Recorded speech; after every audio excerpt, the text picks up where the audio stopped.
There's been a lot of conversation recently about relationships and dating, and I think the Wall Street Journal wrote like an article a while back, a couple of weeks ago, about where are the men. It's been a fascinating time.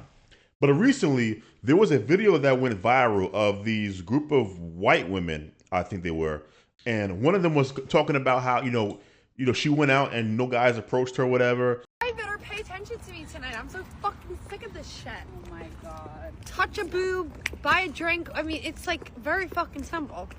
And it led to, on X anyway, a lot of conversations around, okay, what's going on? Why aren't men approaching? Things of that nature. What's happening here? Is it feminism?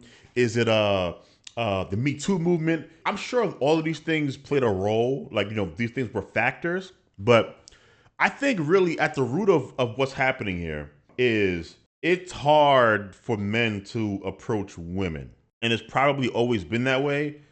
And I don't think people realize how hard it is, especially women, right? Women will constantly say, hey, just go up and talk to her, right? Right? But they wouldn't do it, right? You hear from women say all the time, I'm never going to approach a man, right? I'm scared of rejection. And like men have that fear as well. I think we've allowed a shift in cultural norms that was temporary.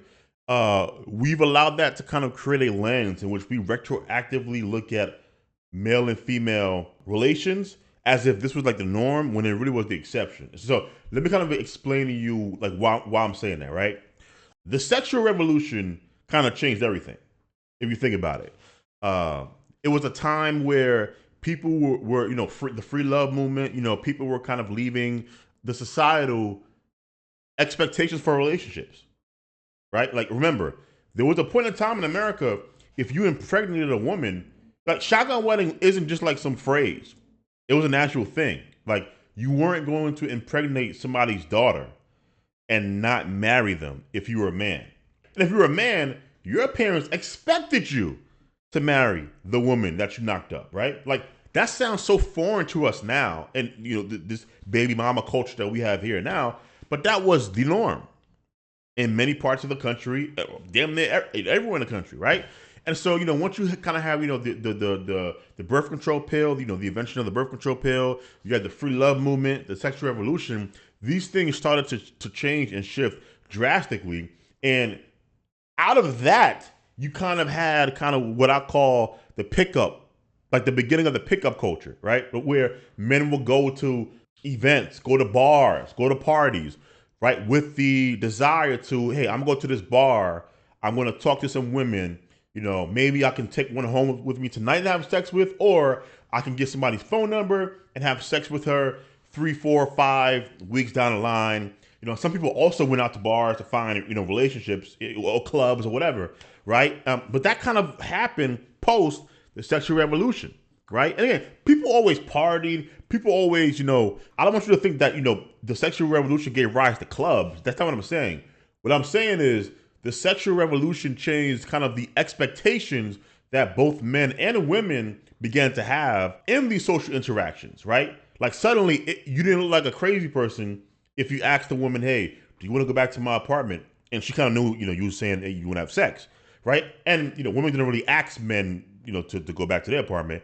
But women kind of went out knowing, what it was. And so it became normal for men to go and, to places and ask women out, pick women up, get their phone numbers and everything, right? But that was like such a small window of time, though.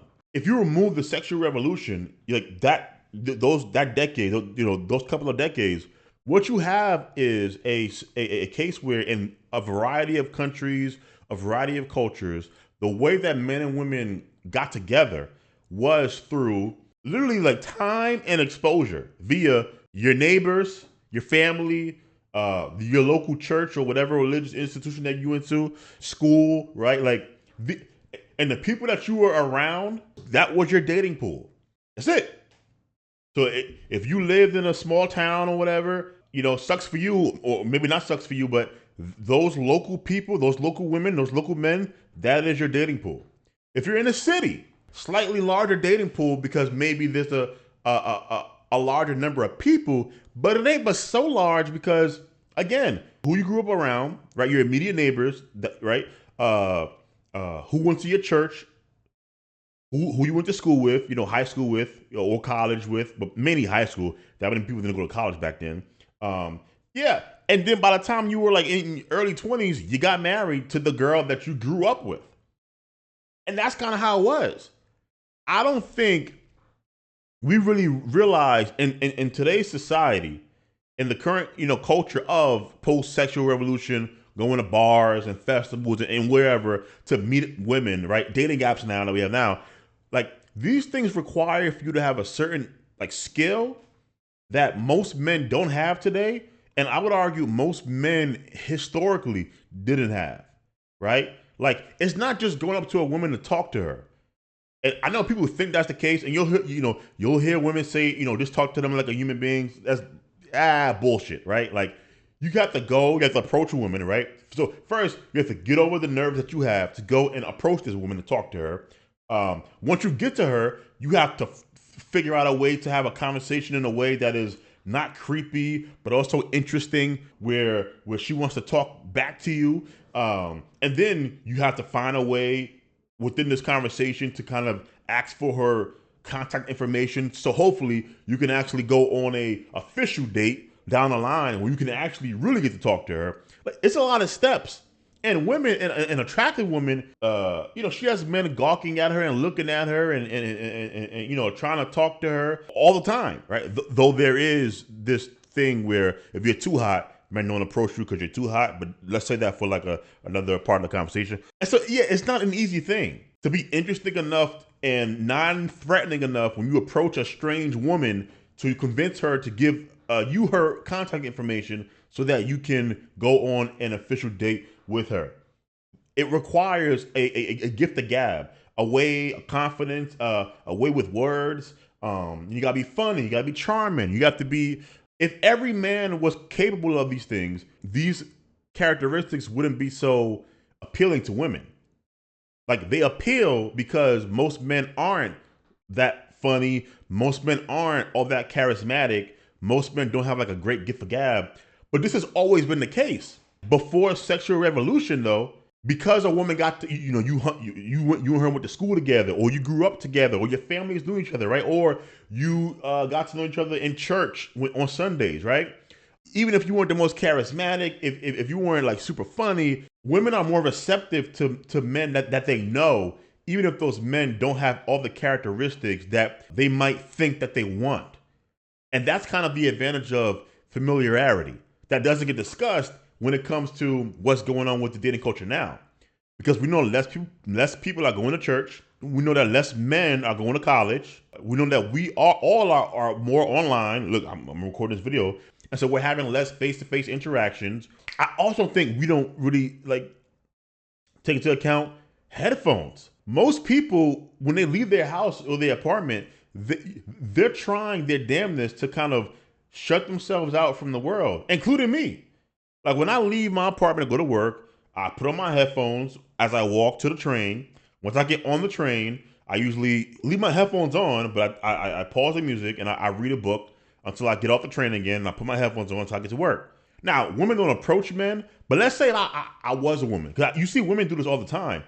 There's no room for somebody to come up to me and talk to me. It doesn't happen. So, we watch these movies and stuff, and you hear so many people say that they want to meet somebody in real life. But like, do you really grant them the opportunity to meet you in real life? I don't think most people do that in general. I definitely don't think most women do that. It doesn't happen. So the solution to this, I don't know what the solution to this really is going to be. Like, I would say we have to kind of find a way to get back to in-person, non-club environments. Because again, the club and the bar really isn't the greatest place either. If you're trying to find a relationship, you got the music blasting online. I went to a club one time in my life with my friend Parker, and only thing that happened was I spent the following day with really bad tinnitus of a ringing in my ear because the music was so loud. That's it. Nobody really was like dancing really. It's weird. It's like, yeah, you see hot chicks and everyone's like around standing up like smoking and it's, but